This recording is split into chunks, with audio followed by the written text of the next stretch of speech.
സൂര്യചന്ദ്ര ഭാഗം 29. രുദ്രന്റെ അപ്പാർട്ട്മെന്റ്. ചന്ദ്രയും രുദ്രും പഴയ കേസുകളുടെ ഫയൽ നോക്കുന്നു. നിങ്ങൾ എപ്പോഴും ഇത്ര സീരിയസ് ആണോ? ചന്ദ്ര ചോദിച്ചു. രുദ്ര ചെറുതായി ചിരിച്ചു. അല്ല, ചിലപ്പോൾ മനസ്സ് വേറെ കാര്യങ്ങളും ചിന്തിക്കും. ഉദാഹരണത്തിന്? ചന്ദ്ര ചോദിച്ചു. അവൻ നേരെ അവളെ നോക്കി. നിങ്ങൾ സുരക്ഷിതമാകുന്നത് അതുമാത്രാണോ? അവൾ വീണ്ടും ചോദിച്ചു. ഇല്ല, പിന്നെ മറ്റു ചിലരെയും ഞാൻ ശ്രദ്ധിക്കുന്നുണ്ട്. അവരെക്കുറിച്ച് മാത്രം ഇടയ്ക്ക് ഞാൻ ചിന്തിക്കുന്നുമുണ്ട്. രുദ്ര പറഞ്ഞതും ചന്ദ്ര അവന്റെ കണ്ണുകളിൽ നോക്കി. അവളുടെ ഹൃദയമിടിപ്പ് കൂടി. രാത്രി 1:30. പെട്ടെന്ന് അവരുടെ ബിൽഡിങ്ങിൽ വൈദ്യുതി പോയി. അവിടെ പൂർണ്ണമായി ഇരുട്ട് നിറഞ്ഞു. സൂര്യ എഴുന്നേറ്റ് ഫോണിലെ ലൈറ്റ് തെളിയിച്ചു. ചന്ദ്ര എഴുന്നേറ്റ് ചെന്ന് വാതിൽ തുറക്കാൻ പോയപ്പോൾ പുറത്ത് ഒരു നിഴലനക്കം കണ്ടു. അതേസമയം രുദ്രന്റെ ശബ്ദവും കേട്ടു. സ്റ്റോപ്പ്! ഒരാൾ ഓടുന്നു. പുറകെ തന്നെ ശിവയും പിന്തുടരുന്നുണ്ട്. പുറത്തേക്ക് പോകുന്നതിന്റെ ഇടയില് ചെറിയ രീതിയിൽ തന്നെ ഏറ്റുമുട്ടൽ നടന്നു. രുദ്ര അവന്റെ ഗൺ എടുത്തു. അവന് നേരെ ചൂണ്ടി. ഷൂട്ട് ചെയ്യും എന്ന് പറഞ്ഞു. ആ സമയം അയാൾ നിന്നു. അപ്പോഴേക്കും പോലീസ് സൈറൻ മുഴങ്ങി. അയാളെ പിടിച്ചു. രുദ്ര ഇവിടെ തന്നെയുള്ള ഒരു റൂമിലേക്ക് കൊണ്ടുപോയി. കൂടെ ശിവയും. രുദ്ര അയാളെ ചോദ്യം ചെയ്തു. ആരാണ് നിങ്ങളെ അയച്ചത്? രുദ്ര ചോദിച്ചു. രുദ്രന്റെ ചോദ്യം കേട്ട് അയാൾ ചിരിച്ചു.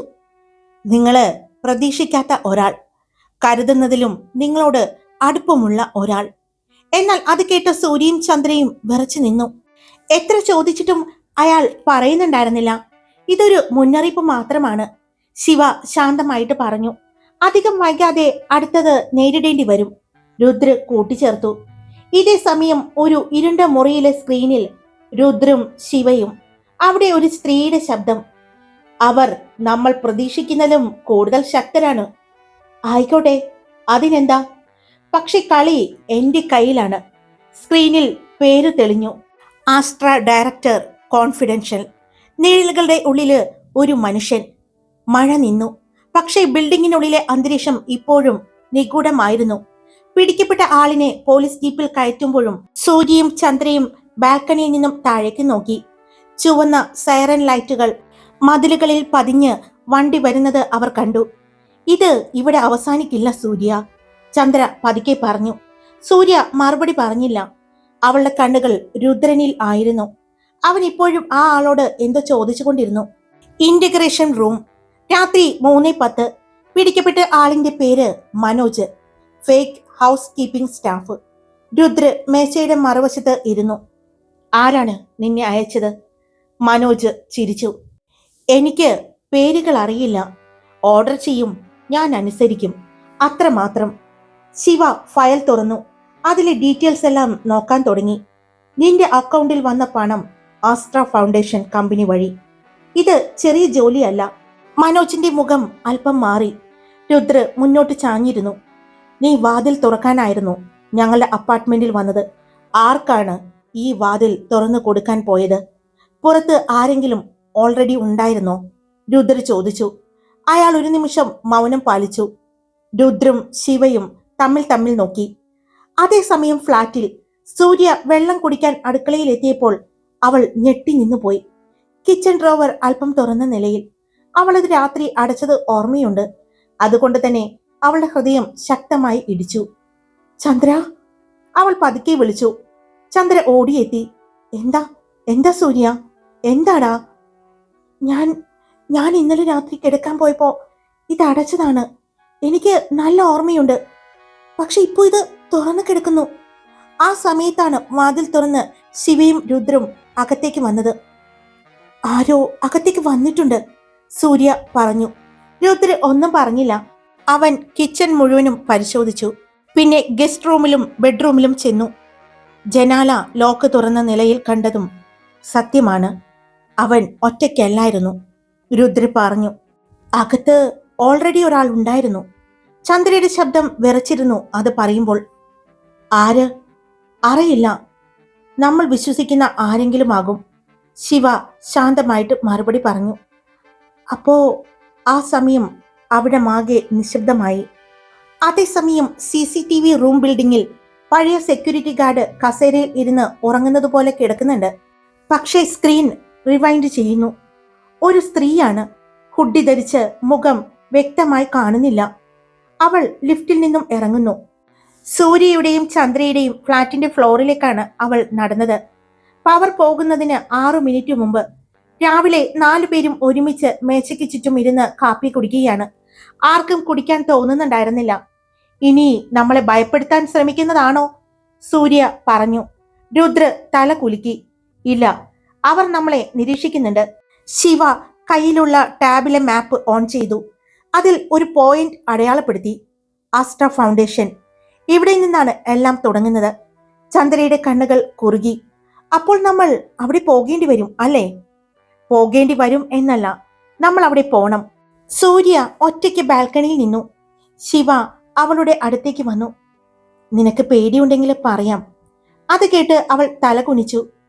പേടിയല്ല, പക്ഷേ ഇനിയും ഒരാളെ കൂടി വീണ്ടും നഷ്ടപ്പെടുത്താൻ ഭയമുണ്ട് എനിക്ക്. ശിവ അവളുടെ അടുത്തേക്ക് നീങ്ങി നിന്നു. ഈ തവണ ആരെയും നഷ്ടപ്പെടില്ല. അവളുടെ കൈ പതുക്കെ പിടിച്ചുകൊണ്ട് ഒരു വാഗ്ദാനം എന്നതുപോലെ അവൻ പറഞ്ഞു. അവന്റെ ആ സ്പർശത്തിൽ ഒരു ഉറപ്പുണ്ടായിരുന്നു. ചന്ദ്ര ഫയൽ വായിച്ചു കൊണ്ടിരിക്കുമ്പോൾ രുദ്ര അവളുടെ അടുത്തേക്ക് വന്നു. നീ ഉറങ്ങിയില്ലായിരുന്നോ? ഇല്ല. നിങ്ങളും ഉറങ്ങിയില്ലല്ലോ? ചന്ദ്ര തിരിച്ചു ചോദിച്ചു. അതിന് രുദ്ര ചെറുതായി ഒന്ന് ചിരിച്ചു. IPS ട്രെയിനിങ്ങിൽ ഉറക്കം ലക്ഷറിയാണ്. അത് കേട്ടതും ചന്ദ്ര അവനെ നോക്കി. നിങ്ങൾ എപ്പോഴും ഞങ്ങൾക്ക് മുന്നിൽ ഇങ്ങനെ ഒരു കവചം പോലെ നടക്കേണ്ടതില്ല. ആ വാക്കുകൾ കേട്ട് അവൻ ഒരു നിമിഷം മിണ്ടാതെ ആയി.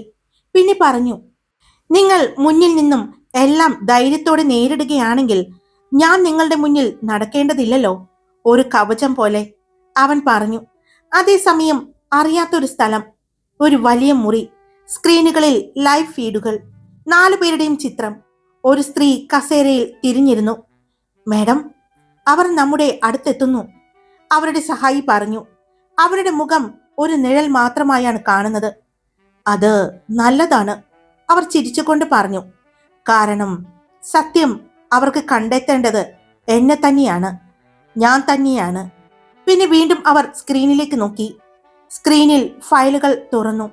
ആസ്ട്ര ഹ്യൂമൻ ട്രയൽ ഘട്ടം 3. താഴെ ഒരു പേര്, സബ്ജക്റ്റ് 0, മീര നാരായണൻ. അതായിരുന്നു അവസാന വരി. അതേസമയം ഗായത്രി ദേവി പോലീസിന്റെ കയ്യിൽ നിന്നും ജാമ്യത്തിലിറങ്ങി. അവർ തിരിച്ചെത്തി. അവർ ജനലിന് പുറത്തേക്ക് നോക്കി നിന്നു. അവരുടെ കണ്ണുകളിൽ കണ്ണുനീർ നിറഞ്ഞു. ഇനി ഒന്നും മറച്ചു വെക്കാൻ പറ്റില്ല, അവർ പതുക്കെ പറഞ്ഞു. മറഞ്ഞിരിക്കുന്ന സത്യത്തിന്റെ വാതിൽ തുറക്കാൻ സമയമായിരിക്കുന്നു, അവർ ഓർത്തു. നഗരത്തിൽ രാത്രിയുടെ കറുപ്പ് പടർന്നു തുടങ്ങി. പുറത്ത് എല്ലാം സാധാരണ പോലെ തോന്നിയെങ്കിലും ആ ഫ്ളാറ്റിനുള്ളിൽ ഓരോ ശ്വാസവും വളരെ ശ്രദ്ധാപൂർവം ജാഗ്രതയിലും ആയിരുന്നു. ഗായത്രി ദേവി ഒറ്റപ്പെട്ട് റൂമിൽ തന്നെ ഇരുന്നു. ഗസ്റ്റ് റൂമിന്റെ ലൈറ്റുകൾ മാത്രം തെളിഞ്ഞു. ഗായത്രി ദേവി കസേരയിൽ ഇരുന്ന് പഴയൊരു ഫോട്ടോ കയ്യിൽ പിടിച്ചിരുന്നു. ചിത്രത്തിൽ 3 പേര്. നാരായണൻ, ചെറിയ പ്രായത്തിലുള്ള ആതിര, പിന്നിൽ നിൽക്കുന്ന യുവതി. അവളുടെ കണ്ണുകൾ നിറഞ്ഞു. ഞാൻ നിന്നെ രക്ഷിക്കാനായിരുന്നു ശ്രമിച്ചത്, അവർ പതുക്കെ പറഞ്ഞു. വാതിൽ അല്പം തുറന്ന് ആ സമയം സൂര്യ അകത്തേക്ക് കടന്നു. മുത്തശ്ശി, അവൾ വിളിച്ചതും ഗായത്രി ദേവി ഒരു ഞെട്ടലോടെ ഉടൻ തന്നെ ആ ഫോട്ടോ മറച്ചു പിടിച്ചു. പക്ഷെ ഇത്തവണ സൂര്യ അത് കണ്ടിരുന്നു.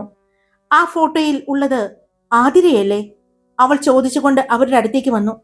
ഒരു നിമിഷം ഗായത്രി ദേവിയുടെ മുഖത്ത് ആദ്യമായിട്ട് ഭയം തെളിഞ്ഞു. സൂര്യ ഒരുപാട് സമയം അവരോട് സംസാരിച്ചു. അവൾ ചോദിക്കുന്ന പല കാര്യങ്ങൾക്കും ഗായത്രി ദേവിക്ക് മറുപടി ഉണ്ടായിരുന്നില്ല. ഇനിയും പിടിച്ചു നിൽക്കാൻ പറ്റില്ല എന്ന് തോന്നിയതും ഗായത്രി ദേവി അവളുടെ മുഖത്തേക്ക് നോക്കി. നീ എല്ലാം അറിയേണ്ട സമയം വന്നിരിക്കുന്നു എന്ന് ഗായത്രി ദേവി പറഞ്ഞു. സൂര്യ ശാന്തമായിട്ട് ഇരുന്നു. ആസ്ട്ര ഫൗണ്ടേഷൻ അതൊരു ചാരിറ്റി ട്രസ്റ്റ് അല്ല. അവരുടെ ശബ്ദത്തിൽ വല്ലാത്തൊരു വീർപ്പുമുട്ടൽ ഉണ്ടായിരുന്നു. അതൊരു മെഡിക്കൽ റിസർച്ച് നെറ്റ്വർക്ക്, നിയമത്തിന് പുറത്തുള്ള പരീക്ഷണങ്ങൾ നടക്കുന്ന സ്ഥലമാണ്.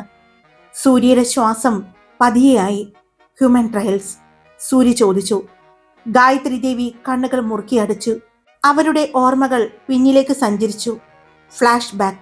കുറച്ചു നാളുകൾക്ക് മുമ്പ് ഒരു മെഡിക്കൽ ലാബ്. ഡോക്ടർമാർ സീൽ ചെയ്ത ഫയലുകൾ ആതിര കമ്പ്യൂട്ടറിൽ ഡാറ്റ പരിശോധിക്കുന്നു. അതിലെ ഓരോ കാര്യങ്ങൾ കാണുമ്പോഴും അവളുടെ മുഖം ഞെട്ടലോടെ മാറുന്നു. അനധികൃത മനുഷ്യ വിഷയങ്ങൾ, നാഡീശാസ്ത്രപരമായ മയക്കുമരുന്ന് പരീക്ഷണങ്ങൾ. ആതിരയുടെ ചുണ്ടുകൾ മന്ത്രിച്ചു. ആ സമയം ആരോ അങ്ങോട്ട് വരുന്നത് അറിഞ്ഞതും ആ കമ്പ്യൂട്ടർ എല്ലാം ഓഫായി. പക്ഷെ ആതിര ഇതിനകം ഒരു കോപ്പി എടുത്തിരുന്നു. അപ്പോൾ ആതിരയെ അവർ? സൂര്യ ചോദിച്ചുകൊണ്ട് എഴുന്നേറ്റ് ഗായത്രി ദേവിയുടെ കണ്ണുകൾ നിറഞ്ഞ് കണ്ണുകൾ ഒഴുകി തുടങ്ങി. അപ്പോൾ ആതിരയുടെ മരണം അത് ആക്സിഡന്റ് അല്ല അല്ലേ? അവളുടെ ചോദ്യം മുഴുവൻ ആ മുറി നിശബ്ദമാക്കി. അതേസമയം ഹാളിൽ രുദ്രും ശിവയും പുതിയ റിപ്പോർട്ട് പരിശോധിക്കുകയായിരുന്നു. സബ്ജക്ട് 0 മീര നാരായണൻ. ശിവ വായിച്ചു. രുദ്രന്റെ കണ്ണുകൾ ചുരുങ്ങി. അതായത് നാരായണന്റെ കുടുംബം. അത്രയും പറഞ്ഞപ്പോഴാണ് സൂര്യ വേഗത്തിൽ അകത്തേക്ക് വന്നത്. ആതിരയെ കൊന്നതാണ് അവൾ കിതച്ചുകൊണ്ട് പറഞ്ഞു. ആ സമയം രുദ്രും ശിവയും ഒരുമിച്ച് അവളെ നോക്കി. ഗായത്രി ദേവി അവരുടെ അടുത്തേക്ക് നടന്നു വന്നു. ഇപ്പോൾ അവരുടെ മുഖത്ത് സ്നേഹമുള്ള ഒരു മുത്തശ്ശിയുടെ ഭാവമല്ല, എന്തൊക്കെയോ സത്യങ്ങൾ അറിയാവുന്ന ഒരു സാക്ഷിയുടെ ഒരു നോട്ടം മാത്രമായിരുന്നു. ഞാൻ അസ്ട്രയിൽ ജോലി ചെയ്തിരുന്നു, അവർ പറഞ്ഞു. ശിവ എഴുന്നേറ്റ് അവരുടെ അടുത്തേക്ക് വന്നു. നിങ്ങൾ ഇൻസൈഡർ ആണോ? ശിവ ചോദിച്ചു. അതെ, അവർ പറഞ്ഞു. ആതിര സത്യം കണ്ടെത്തിയപ്പോൾ, എല്ലാം അറിഞ്ഞു എന്നറിഞ്ഞപ്പോൾ അവളെ രക്ഷിക്കാൻ ഞാൻ ശ്രമിച്ചു. പക്ഷെ വൈകിപ്പോയിരുന്നു, അവർ പറഞ്ഞു. ചന്ദ്രയുടെ കണ്ണുകൾ നിറഞ്ഞു. അപ്പോ നിങ്ങൾ ഇത്രയും ദിവസം?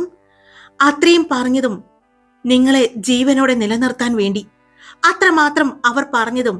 രുദ്ര ഒരു സംശയത്തോടെ അവരെ നോക്കി. പിന്നെ ശാന്തമായിട്ട് രുദ്ര ചോദിച്ചു, അപ്പോൾ അസ്ട്ര ഡയറക്ടർ ആരാണ്? അവന്റെ ആ ചോദ്യം കേട്ടതും ഗായത്രി മിണ്ടാതെയായി. ആ മൗനം തന്നെ അപകടമാണെന്ന് അവർക്ക് തോന്നി.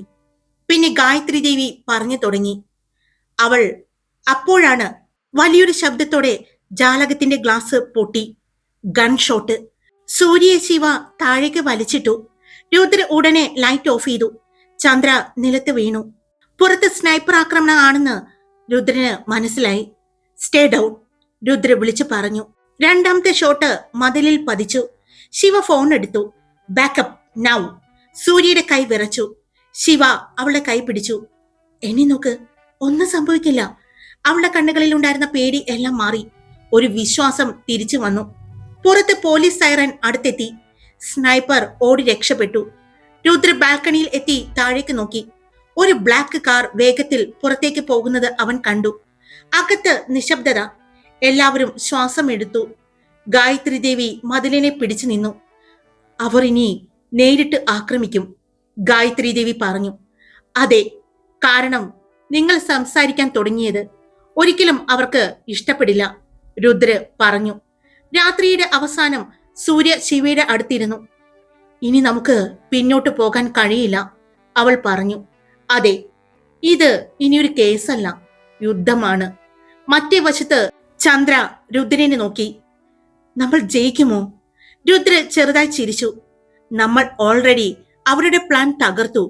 ഇനി അവർ ഭയക്കും നമ്മളെ, രുദ്ര പറഞ്ഞു. അറിയാത്ത ഒരു കൺട്രോൾ റൂം. സ്ക്രീനിൽ സ്നൈപ്പർ മിഷൻ ഫെയിൽഡ്. ഒരു സ്ത്രീ കോപത്തോടെ ഗ്ലാസ് അടിച്ചു.